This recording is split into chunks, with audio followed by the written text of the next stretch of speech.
Hey there everyone, my name is Mr. Bishop, and today I'm going to be showing you how, as a teacher, you can use ChatGPT in your classroom.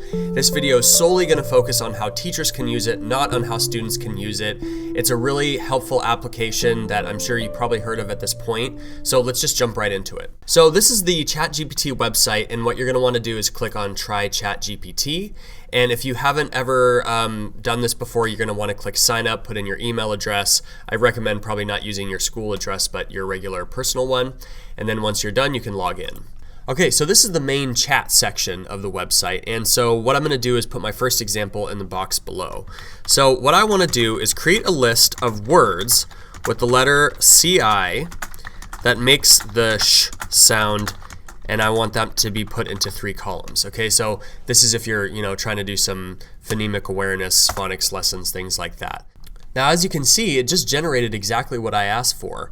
The one thing you want to keep in mind is when you're writing out your prompt, try to be as detailed and specific as possible, because it will do exactly what you ask it to do the majority of the time, as long as you tell it.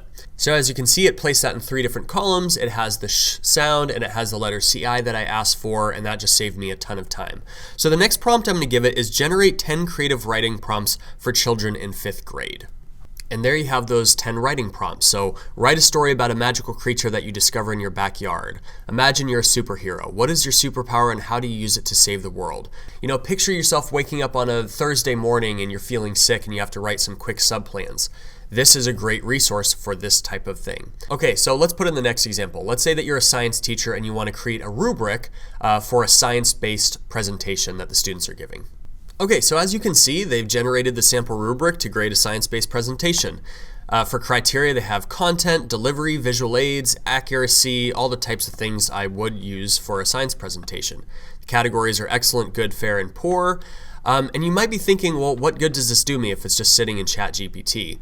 Well, you can just highlight this whole thing, Control-C, and move over to Google Docs or Microsoft Word, whatever you use, Control-V to paste it, and there you have it. And now you can print that, or you can use it as a digital copy, however you want to use that.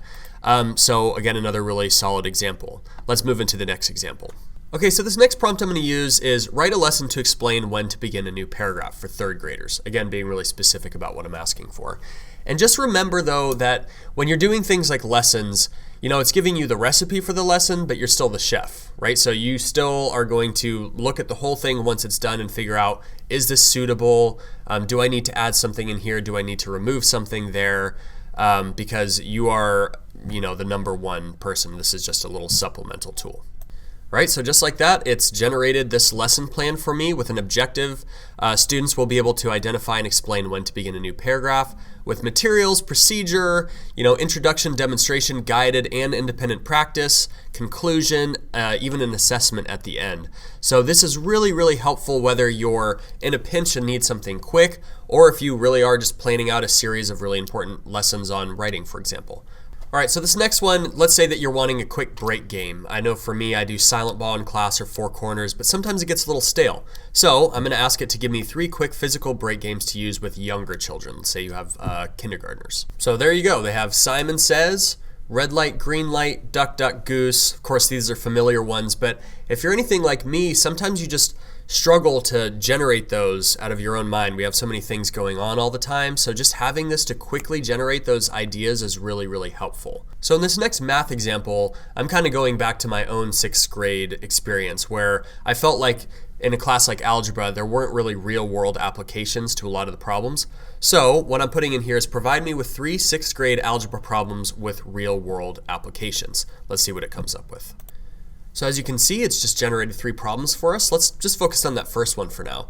So Maria has $50 in her wallet. She wants to buy some new clothes that cost $20 per item.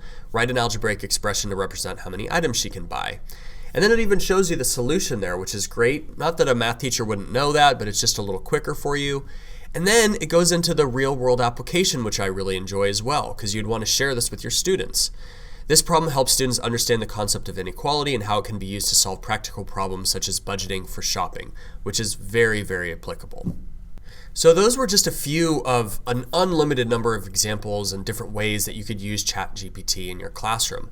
And I know for myself, sometimes I think, is AI going to take over our jobs? And In this case, I honestly believe no. It's a supplemental resource for us, and it has helped me a number of different times. Just recently, I was doing podcasting with my students in class, and they needed some podcast title examples. And so I typed it in there, and I had it 5 seconds later.